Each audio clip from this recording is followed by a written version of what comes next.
Okay, good day. Ayan, so meron kaming unit dito na i-convert. So ang brand niya ay Kundura. Ayan.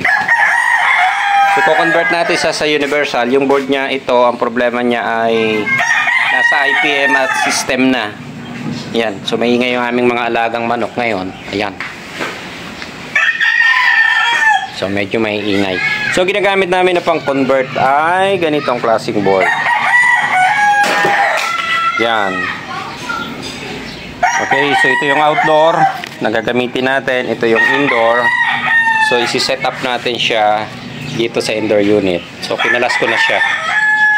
Okay, so bago tayo mag-start, ang unang i-check natin dito kapag gumagawa tayo ng board, nagko-convert.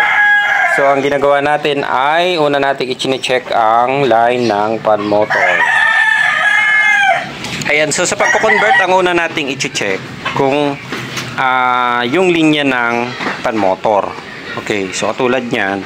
So usually kasi katulad dito mga pan motor na yan, eto baliktad ang connection. Merong baliktad, merong hindi sumasakto doon sa line and neutral. Pero kung DC ang pan motor nyo, meron na siyang terminal dito na katulad niyan.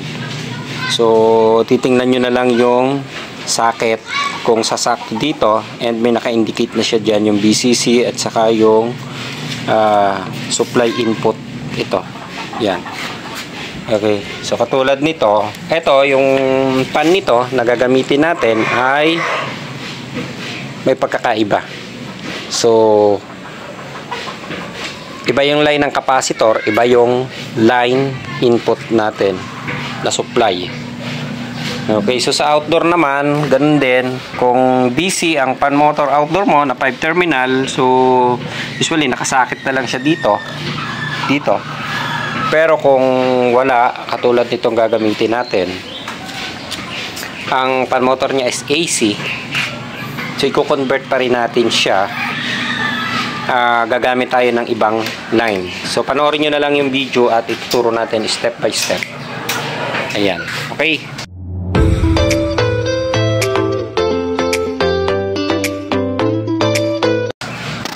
So may i-convert tayo na isang unit. Nandito lang kami sa bahay, sa garahe. Ayan. Ito yung board na gagamitin natin. So ginagamit pala namin yung Gunda. So 1 HP siya, kaya ang gagamitin namin ay 12,000 BTU lang. Ayan. So medyo maingay yung aso namin, pagpasensyahan nyo na. Ayan. So titingnan nyo dito ay yung supply, yung output ng ating pan motor. So ang gagamitin natin ay AC pan motor.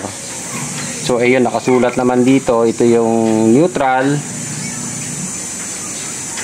ito yung line. So yung nasa dulo is capacitor. So dapat ito, alamin nyo lang din kung medyo nakakalito sa pan motor, dahil pagka nagkabaliktad, so maaaring masira ang pan motor nyo or hindi siya gagana ng maayos. Ayan, katulad nito. Ayan, dito siya nakakonect. So pwede nyo naman yung i-check dito. Tingnan nyo lang, sundan nyo lang yung capacitor. Ito yung capacitor nya. Tingnan nyo, alin ba yung dulo ng capacitor. So ito yung isang capacitor. So nakakonect siya sa gitna. Ito yung kulay red is capacitor. Ayan. Then yung ating line ay kulay black. So ang line natin is neutral pala natin is black. Ang line natin is kulay white.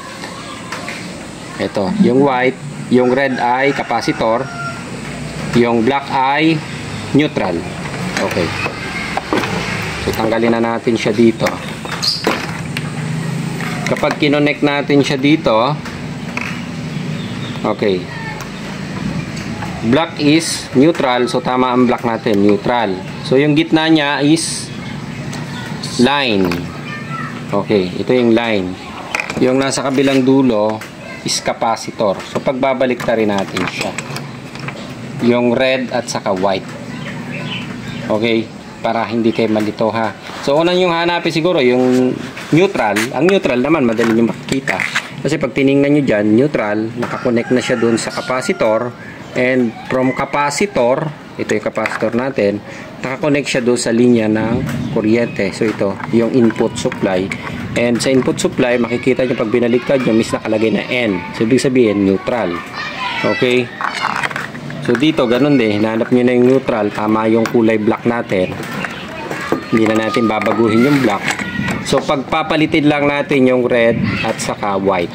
Okay, kakalasin ko lang. Nandito kasi kami sa garahe kaya medyo may ingay yung manok sumasabay. Ayan, so bubunutin na natin lahat ito para madali natin na ikabit. Display, hindi na kailangan. Okay, tatanggalin ko muna para hindi masikip ha. Ayan, so ito yung pan input. Ang gagawin nyo, pagpapalitin siya, dahil baliktad baliktad ang tapping.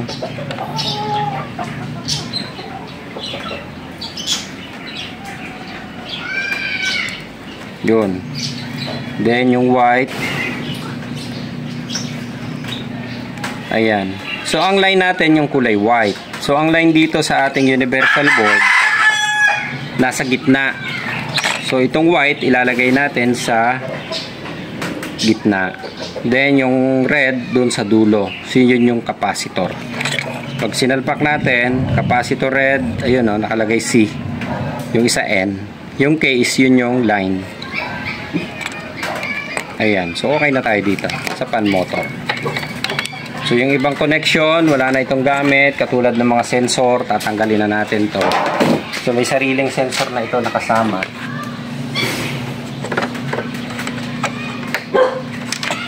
Yan, tanggal na to.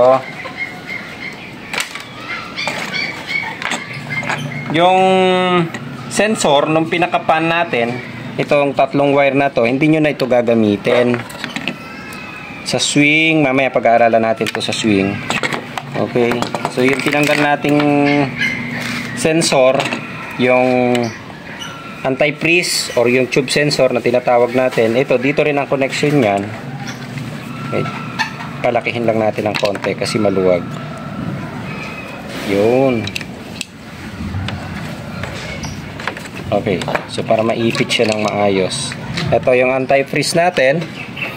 Dito rin siya connected. Then yung ating room temp sensor, dito na rin natin yan ilalagay. So okay na tayo dito. Ito, kakapain nyo na lang to. Usually positive is yung kulay red doon sa pinaka swing motor. May terminal na rin siya dito. Kukunin nyo lang yung supply na 12 volts. Tingnan natin kung yung kulay red is ito yung 12 dito sa swing motor na pinagbunutan natin. Swing input. Okay, so hanapin nyo na lang kung alin yung 12 volts dito. Usually naman pag nagkabaliktad yan, wala naman problema, hindi naman siya nasisira. So sakto rin yan dito. Yan, 12 volt supply. Ayan, iti-terminal na lang siya dyan. Ayun, so usually tapos na yan. Yung indoor natin, yung wiring na lang papunta sa outdoor. Subukan natin paandarin.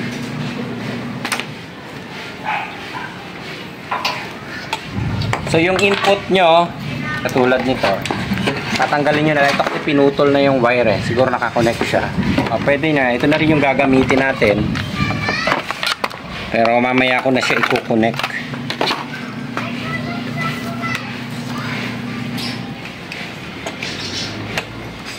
Papaandarin lang natin neutral and line. Ayan, ito. Tanggalin ko muna yung swing.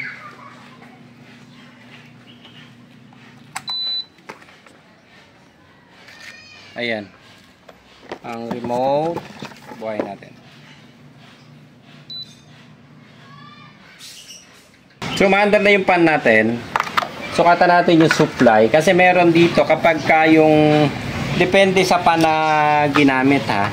Merong pan na iba ang voltage, iba yung ampere. Although 220 rin ito, pero yung ampere niya magkakaiba. Merong malaki.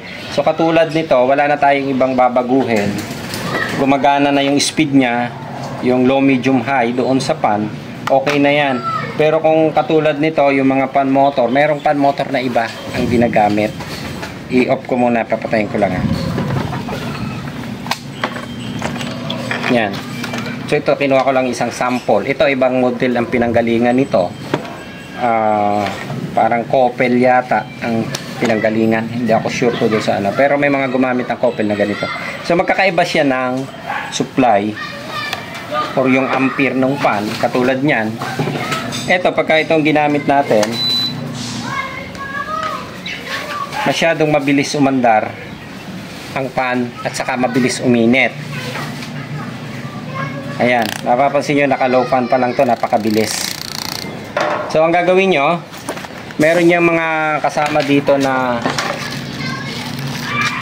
jumper wire o terminal. Ito ko na ilalagay. Ito yung kulay black na ito. Yan. Jumper to. So bumababa ang supply niya kapag sinampiran dito sa P1 at saka P2. Ayan. Patayin ko lang muna ha. Pakita ko pala muna sa inyo supply para makita niyo yung pagkakaiba.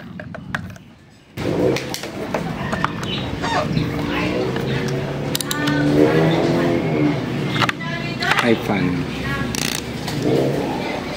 Ito yung input supply line. Yan o.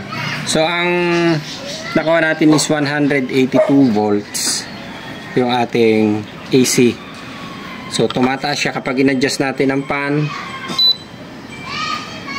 bumababa yung supply natin. Ayan. So naka medium pan tayo. So kapag in-adjust ulit natin, okay, naka low fan, so ang supply natin bumababa. Okay, ayan, pagka medyo mabilis ang ikot ng pan at malakas uminit, so gamitin nyo yung jumper wire para sa connection. Eto, may nakalagay na P1 at saka P2 dito. So i-jumper nyo lang ito do sa P1 at P2. P1 at ground to ah. Yan, doon. Then yung P2 doon sa kabila. Yun. So ilalagyan nyo siya ng jumper wire na yan para makontrol nyo yung pan. Yan, tingnan nyo yung supply natin bumaba. So yung kanina is 180 no. Teka, adjust natin ang pan ha. Ayan, normal lang ikot ng pan natin.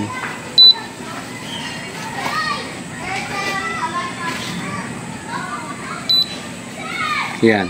So yung high pan niya ay umaabot siya ng 116. Yan, naka-high pan yan.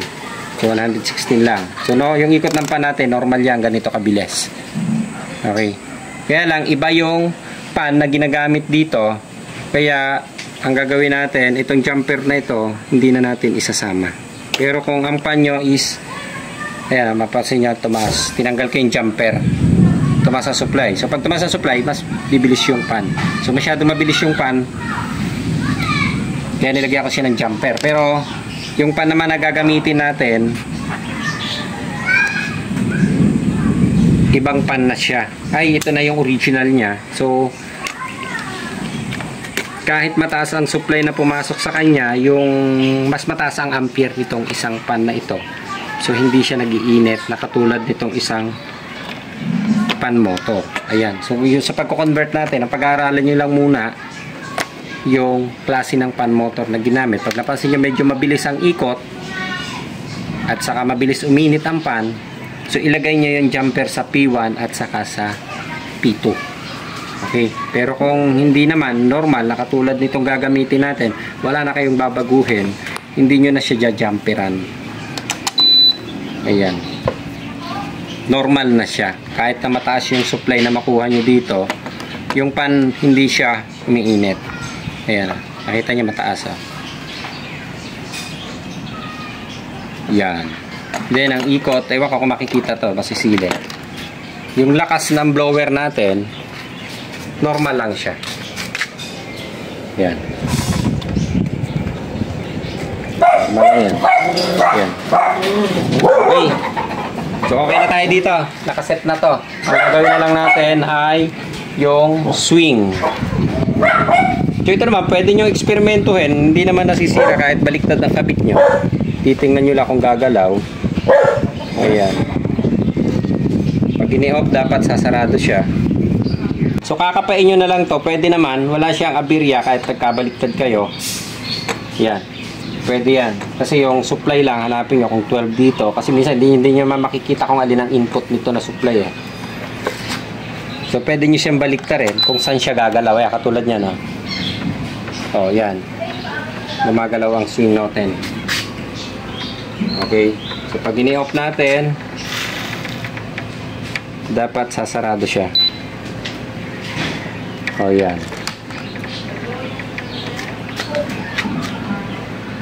Okay. So okay na ang swing motor natin. Ayan. So pagkakabit na rin, kung hindi nyo makita at nalilito kayo, kapain nyo lang. Kung katulad niya, nag-adjust ako ng isang terminal, pwede nyo siyang i-adjust. Kung saan siya gagalaw, pwede nyo palitin. Hindi naman siya nakaka-epekto basta doon sa ating swing motor. So okay na tayo sa indoor, gumagana na yan. So tapping na lang papunta sa outdoor. So yun lang naman, ang pinaka-mahirap lang gawin dito, syempre, yung pagkahanap ng neutral at saka yung line. So para hindi kayo malito, may diagram yan dito na nakakabit sa mga pan motor natin. Tingnan nyo kung alin yung capacitor na linya. Katulad nito, ang capacitor nito ay kulay white. Ito, white. Then yung black niya ay ito yung line. Then yung red, ito yung neutral dito. So baliktad siya doon sa isang pan. So yun lang muna, yun lang ang aaralin nyo muna kapag isi-set up nyo yung pinaka-indoor natin. Okay? So dapat maitama nyo. Kasi minsan pagkabaliktad yan, masusunog ang pan nyo. Kaya dapat bago nyo i-connect, pag-aralan nyo na kung alin yung line, alin yung neutral, alin yung capacitor. Kasi pag nagkamali, maaaring sunugin ang pan nyo. Okay, so nandyan naman, nakasulat naman din dito. Susundan nyo na lang yan doon sa diagram ng pan. At saka yung naka-indicate dito sa pinaka-board natin. Tayo. So ang issue pala nitong outdoor natin ay tawag dito, yung pinaka-IPM na, hindi na mairan ang compressor. So marami na kaming ginawa na ganito. Ang ginagawa na lang namin, kino-convert namin kung medyo ang price kasi nung universal plus yung labor halos malapit-lapit na rin doon sa presyo ng board nito. Ang problema lang kasi nung board nito, wala nang available sa market na makuha. So kapag hindi na talaga siya kinakaya sa repair, so optional na lang kung gusto pa nilang i-recover o paanda rin yung unit. So ang option is conversion. Okay, kakalasin lang natin. Yes. Hindi ba madilim dyan, Kai? Pag dito ka sa kabila. Maliwanag po. Line neutral. Communication.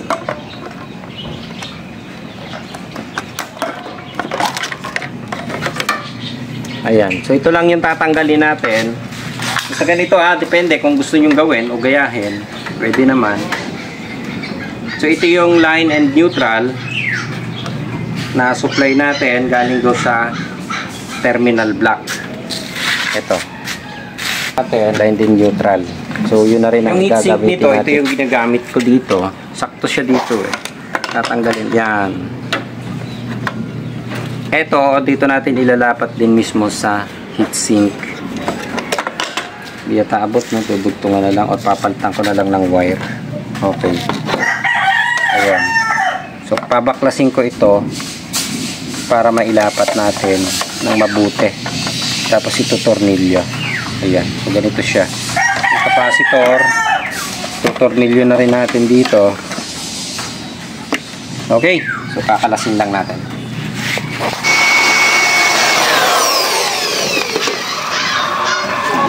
Okay. So ito, ilalapat na lang natin dito sa pinaka-original na heatsink niya. itong heatsink niya rin. Set up na natin yung capacitor. Ito yung IPM module natin. Eto, baka magkabaliktad din kayo ha. May nakalagay na yung positive ha. P, yung sabihin positive. So yun yung white. Ilagay nyo din, tingnan nyo yun yung positive ha. Plus pala, hindi P. Positive, plus.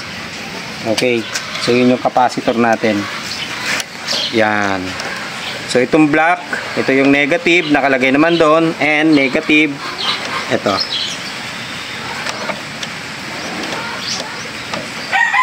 Yan, okay. So okay na ang setup natin. Doon sa sensor ng outdoor, wala siyang ibang kasama maliban doon sa ambient sensor. Okay. So yung ambient sensor, dito na natin ilalagay sa likod.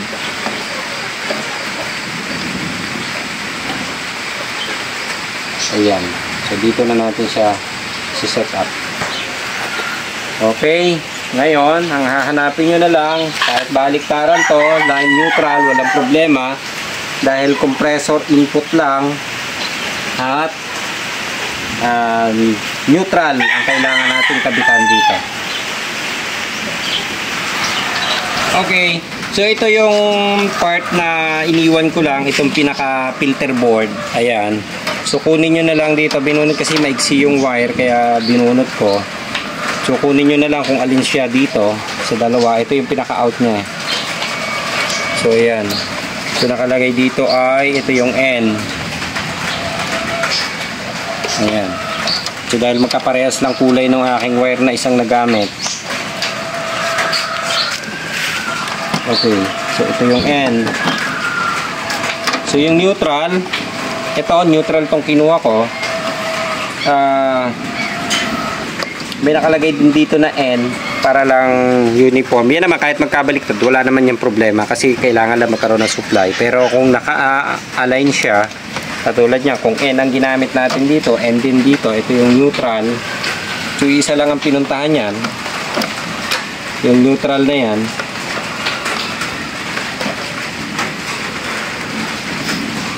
Ayan.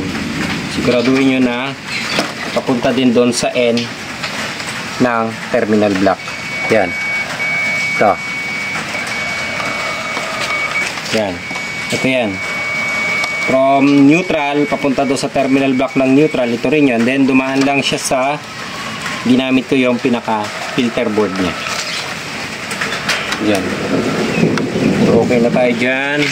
So, syempre, yung isa, nasa na yung wire na isa natin? Ito.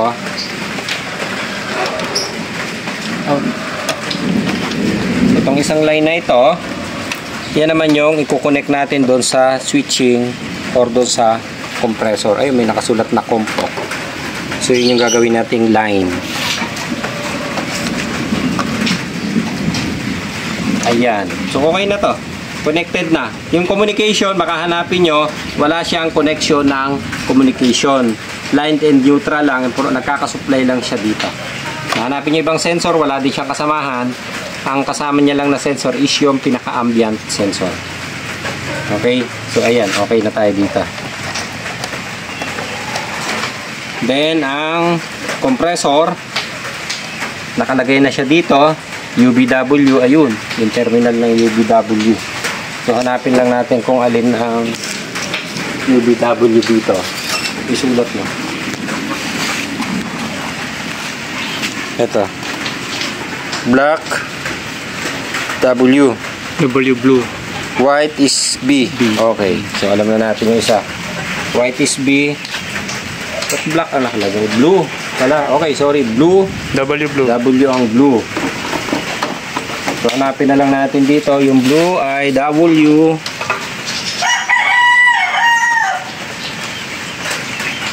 Dito yan. Teka, medyo maluwag. Sikpitan na natin. So, itong mga terminal connector na ito, pinakamaganda, higpitan nyo na. Ipitin nyo na. Ito, iniipit ko kasi ng long nose yan. Yan. Para hindi siya magkakaroon ng lost contact. Kasi pag binubunot yan minsan, nagkakaroon ng lost contact. Okay. So, blue is W.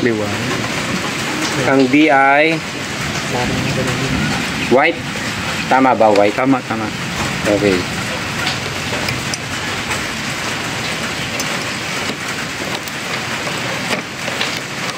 sige pang ano. Okay. Then yung red is U.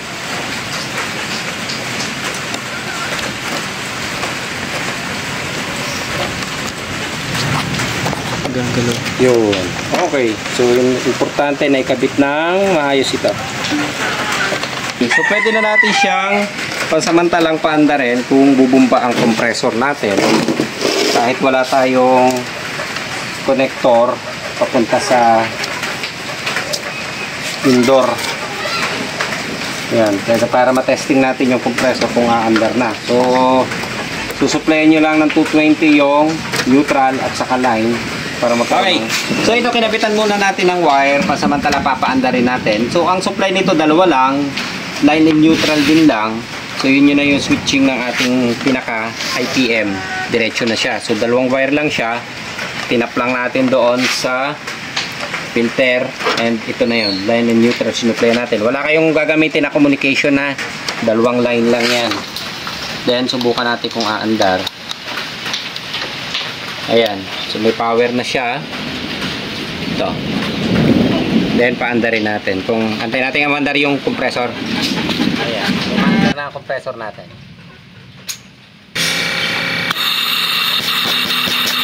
Yan. Okay na. Umaandar na siya. So indoor na connection na lang ang gagawin natin.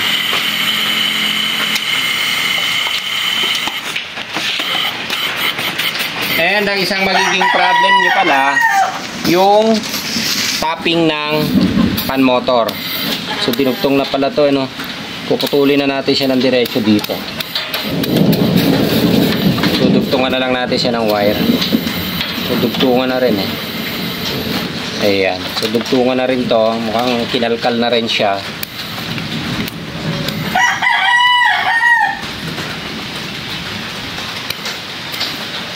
Ito. So, dudugtungan na lang natin siya. Hahanapin nyo ngayon dito kung alin yung capacitor line. Ganun ulit sa sistema natin. At saka yung line. So, magkakaroon tayo ng dalawang linya ng wire. So, isang speed lang naman to. So, ito yung isang labanan ulit natin. Talaga, pagdating dito sa conversion. Yung outdoor fan motor. Kung paano natin paandarin. Ayan, kakalasin lang natin ito para may galaw natin ng maayos. Kakalasin natin yung capacitor niya at i-connect natin dito sa linya ng fan motor. Kailangan ko na soldering. Okay, kakalasin ko lang. Medyo maingay lang ng konti dahil umuulan. Ayan, so ito na yung linya ng ating fan motor. Ito, makikita nyo, dinugtungan ko lang siya ng wire. And ginabit ko na yung capacitor dito, direct na doon sa ating fan motor. So kinuha lang natin yung linya ng capacitor at saka linya ng neutral. So ang line natin yung kulay red. So ang tapping niya, pwede nyong i-direct na lang dito sa linya ng line and neutral. So walang problema yan, kahit baliktaran, walang problema. 220 lang naman napapasok yan. So wala naman tayong polarity dito. So gagawin natin, kakalasin ko siya.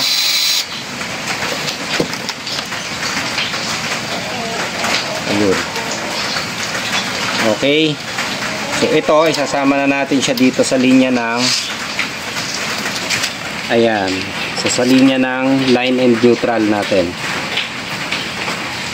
Yun. So inipit ko na lang siya. Okay, so yung isa, ganun din, wala na tayong linya ng communication dito.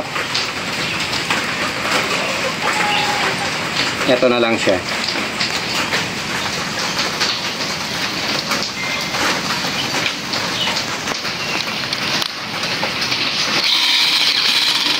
Okay.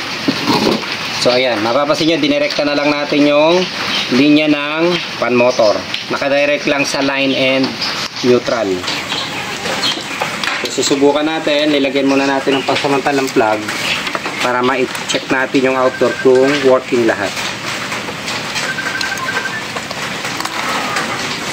Ayan. So, ma-under na yung ating fan. Ito na yung blower natin, ha. Yan, umaandar na siya. Yung compressor, antayin na lang natin ding umandar.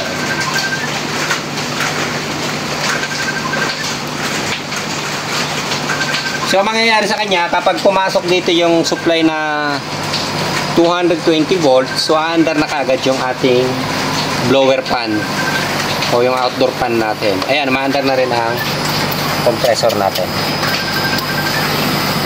Ayan. So, pag namatay yung ating compressor, automatic, mamamatay din ang fan natin. So, ang labanan nyo natin, sabitin mo kaya muna yan. Okay. So, dito tayo ngayon sa indoor. Ito lang naman yung indoor niya. Ang labanan lang din dito, katulad niyan. So, ang hahanapin lang natin na supply dahil na-connect na natin lahat. Yung swing, nandiyan na rin. Nandiyan na lahat. So, line and neutral, ito na yung supply natin. Indoor supply siya. So, indoor supply din ang original niya. Ito siya. So, meron siyang wire dito. Ito na yung indoor supply. Yan. Then, ang dinaanan lang niya is isang relay, katulad nito. So, yung indoor natin, meron din siyang relay na dinaanan. So, yung relay na yan, doon nakakabit yung out ng compressor. So, magkakaroon ng output siya, papunta doon sa ating compressor. Okay, so lalagyan lang natin din ng terminal. Ito.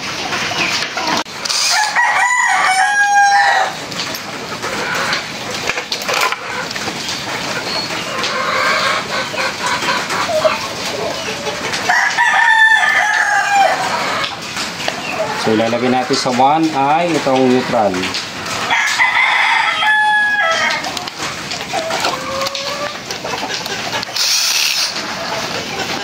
Ang line natin, yung kulay black ang ginamit ko. So, kung nag-aalala kayo na baliktad, wala siyang baliktad, wala naman siyang polarity.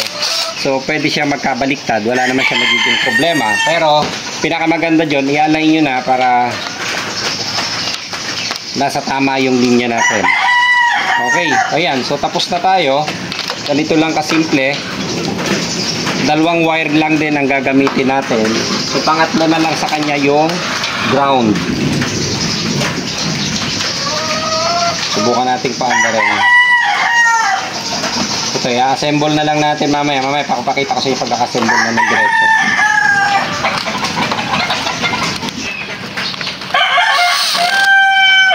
Okay, so makikita nyo, dalawang wire lang yan. Hindi ko na rin ginamit muna yung ating ground.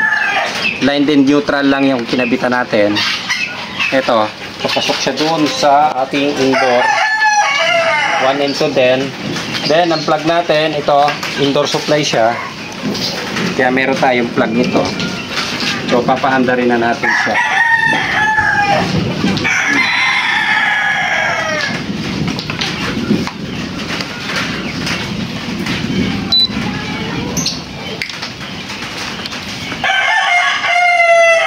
So, function yung ating swing motor. Ayan, nakikita nyo ang tilting gumalaw.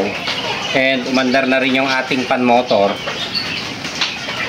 Ayan, baba natin yung temp. So, naka 24 degree tayo. Naka high fan tayo. Ayan, gumagana yung swing natin. So, mapapansin nyo, hindi pa na sumasabay yung ating outdoor. Ayan, so maandar ng indoor natin. Ito yan, indoor. So ang outdoor natin, mapapansin nyo wala pa yung power dito. So dapat magkakaroon siya ng 220 volts dito. So wala pa siya. Meron siyang delay time na 3 minutes. So magantay tayo ng 3 minutes bago mag-on ang ating outdoor. So pagka nagkaroon dito ng 220 dito, under na ang pan natin, then susunod yung compressor. So yung compressor nag-start siya sa low speed and papunta sa high speed. So kapag umandar, okay na yan. Antayin lang natin na mag-switch dito sa indoor. Tutukan mo itong indoor. Yan. Dito. So ito, makikita nyo may relay siya na ginamit. Kapag nag-switch yung relay, saka lang siya magkakaroon ng supply papunta doon sa outdoor natin. Ayan, kaya nakakabit yan doon sa line ng relay. May nakasulat sa kanya na comp dito. O compressor, papunta sa compressor. Ayan. So, ang magiging supply lang niya is 220. Wala tayong communication line na gagamitin dito. Line and neutral lang ang gamit niya. Okay, antayin na lang natin umandar.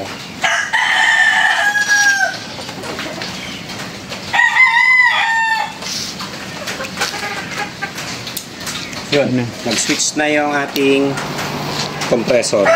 Ayan, kung napapansin nyo yan, pakita ko lang sa inyo. Pag nag-switch yung indoor relay natin, magkakaroon na tayo dito ng 220. Ito, ayan ah.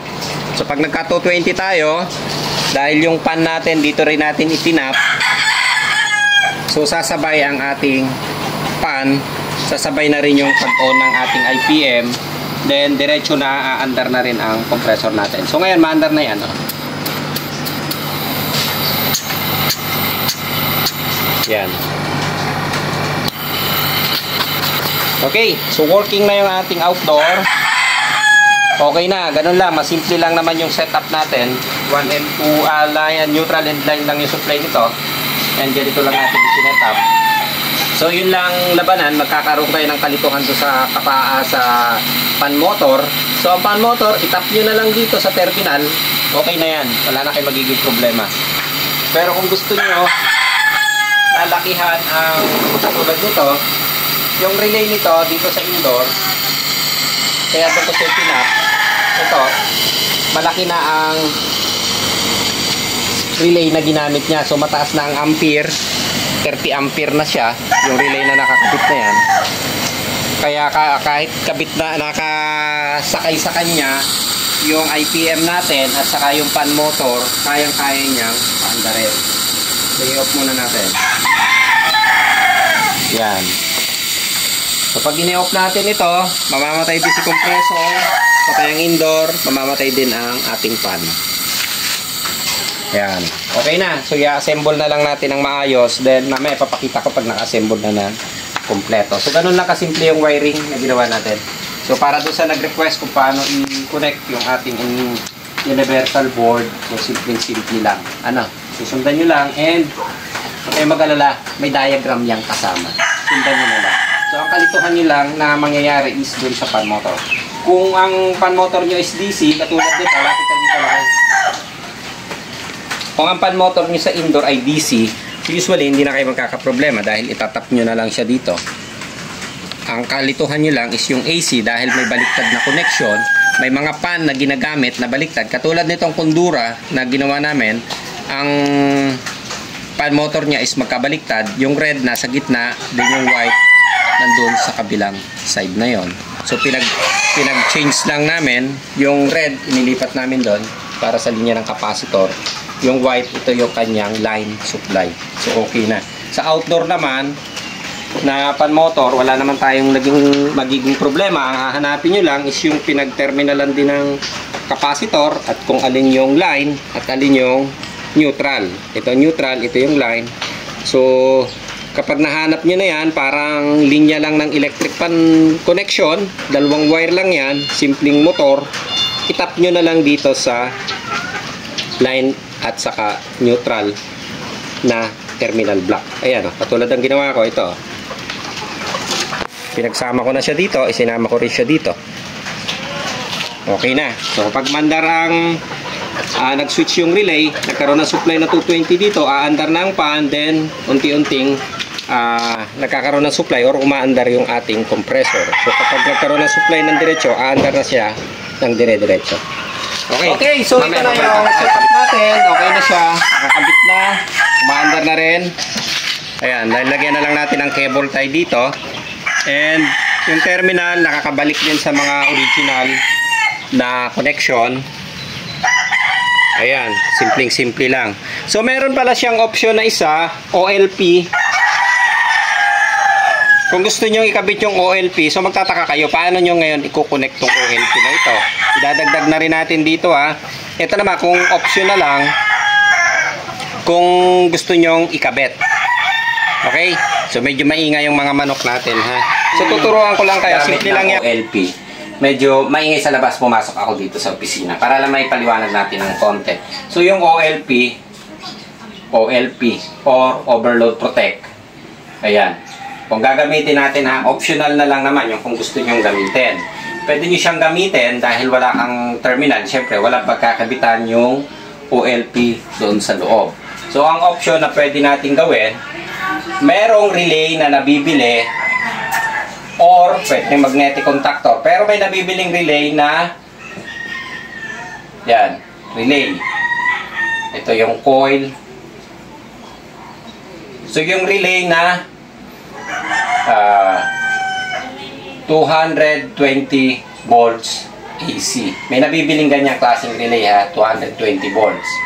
Ayan. So ito yung terminal.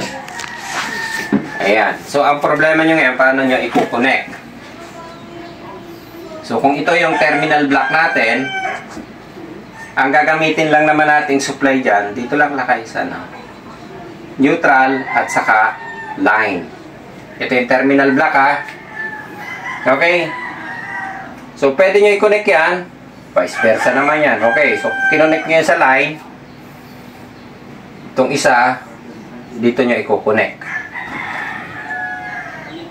Okay na. Ayan. Nakakonect na siya. Putulin nyo to. Dito nyo siya i-connect. Saka dun. Okay. So may silbi na ang OLP mo ngayon. Ngayon, ang problema nyo, yung line in neutral na papasok naman doon sa baguhin natin to. Gawin natin line. Ito ang line ha. Pagpapalitin lang natin. Okay. Ito ang neutral. Yan. Ito ang line.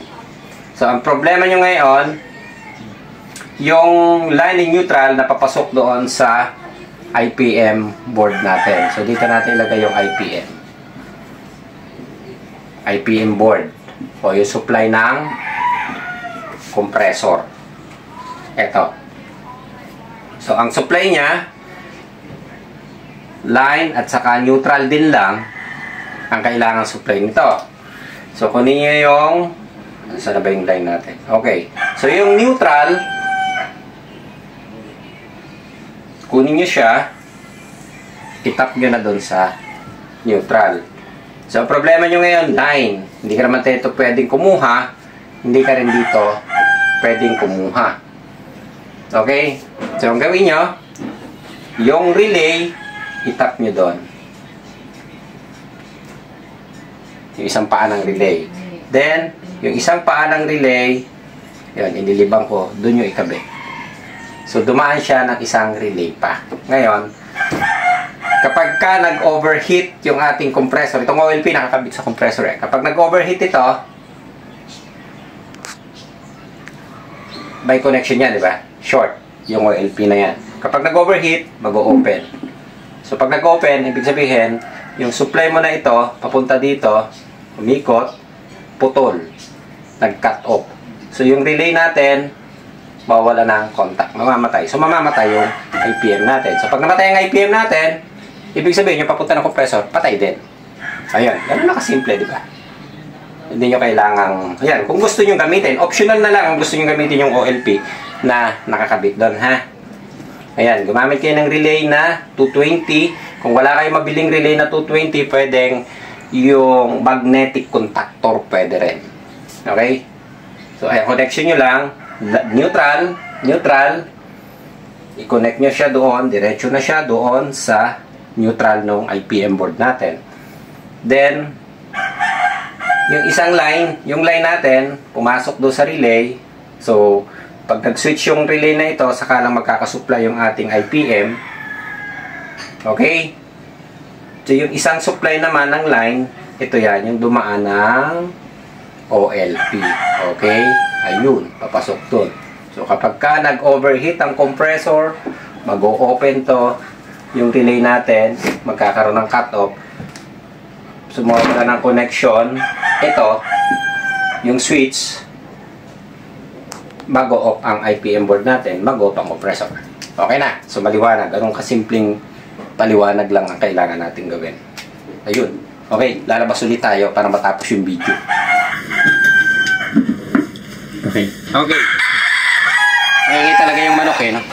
So, ito yung connection ng OLP. So, gawin nyo na lang, kung gusto nyo gamitin nyo na, doon sa relay, i-connect nyo lang ito doon sa line. Yung isa is galing doon. Subukan natin putulin. Ayan na. Sample lang naman natin to eh. Yan. So, pinutol ko siya. Yung isa, i-connect nyo na dito. Alin ba yung line? Or pwede nyo dyan, nakakonect. Then, ito yung papasok doon sa isang paa na supply ng relay. Then, itong isa, yung line, neutral. So, ito na. So, magiging dalawa na yung supply nyo. Papunta ng relay para mag-switch. Okay? So, maliwanag na. Para magamit nyo yung overload protector. So, kung hindi nyo naman gagamitin, katulad nito, hindi na natin in option dahil 1 HP lang naman siya. So, kahit hindi na siya nakakabit. Ayan. Okay. So, okay na. Ito yung setup natin ng indoor. Optional na lang kung saan nila gusto itong ilagay. So, okay na to. Gumagana na rin. Ayan. Pinasok natin sa loob. Yung, dahil medyo malapad yung board, so tinanggal ko yung isang kalang dito. And tinanggal ko yung yero na nakadikit sa loob para pumasya yung ating pinaka-board. Universal board. Yung universal board natin. So, tinanggal ko to para magkasya. So, medyo malaki kaya saktong-sakto lang eh kapag tinanggal ko to. Cover. Ayan. Okay na tayo. Okay na. Ayan na. So, ganun lang kasimple ang setup natin na. Ito rin yung outdoor. Ayos na tayo. Ayan. Okay na. So, ang brand dito is Kundura. So, marami na kami nagawa nito. Kundura inverter. Kaya, subok namin na maayos at tumatagal. Ayan. Pwede nyo i-convert. Doon sa iba naman, pwede rin. So, kapag ka ang magiging problema nyo lang, yung conversion ng pan motor. So, ang labanan is doon sa pan motor eh. Kapag ang pan motor nyo ay yung DC na 3 terminal, hindi nyo siya pwedeng gamitin. Pero kung DC na 5 terminal ang gamit, pwede nyo siyang gamitin. Okay? Or kung AC ang pan motor, ganun lang ang conversion, katulad nung ginawa natin. Okay na? Ayos!